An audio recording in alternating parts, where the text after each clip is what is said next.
শনিবার ডাচ শহর হেগে একটি অভিবাসন বিরোধী বিক্ষোভ সহিংসতায় রূপ নেয়। শত শত বিক্ষোভকারী পুলিশের সঙ্গে সংঘর্ষে জড়িয়ে পড়ে। পরিস্থিতি উত্তপ্ত হয়ে ওঠে যখন বিক্ষোভকারীরা পুলিশের নিষেধাজ্ঞা অমান্য করে মালিভেল থেকে A12 মহাসড়কের দিকে যাত্রা করার চেষ্টা করে। বিক্ষোভের অনুমতি ছিল কেবল মালিভেল্ট এলাকায়।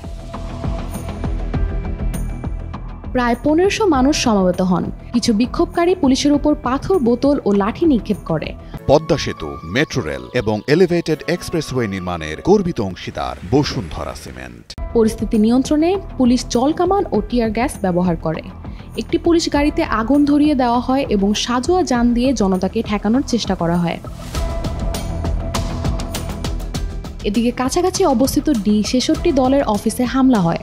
জানালাগুলো ভেঙে ফেলা হয় এবং অফিসের সামনে একটি ময়লার বিনে আগুন লাগানো হয়। তবে অফিসে কেউ উপস্থিত ছিলেন না। দলের নেতা রব জেটেন হামলাকারীদের জঞ্জাল বলে অভিহিত করে নিন্দা জানান।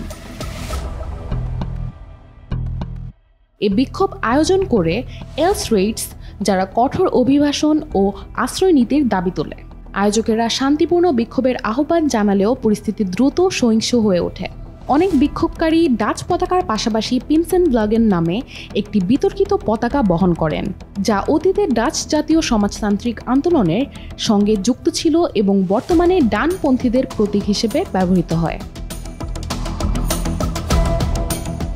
জাতীয় নির্বাচন মাত্র কয়েক সপ্তাহ পরে, এমন সময় এই সহিংসতা ডাচ সমাজে অভিবাসন ও আবাসন সংকট নিয়ে গভীর বিভাজনের ইঙ্গিত দেয়।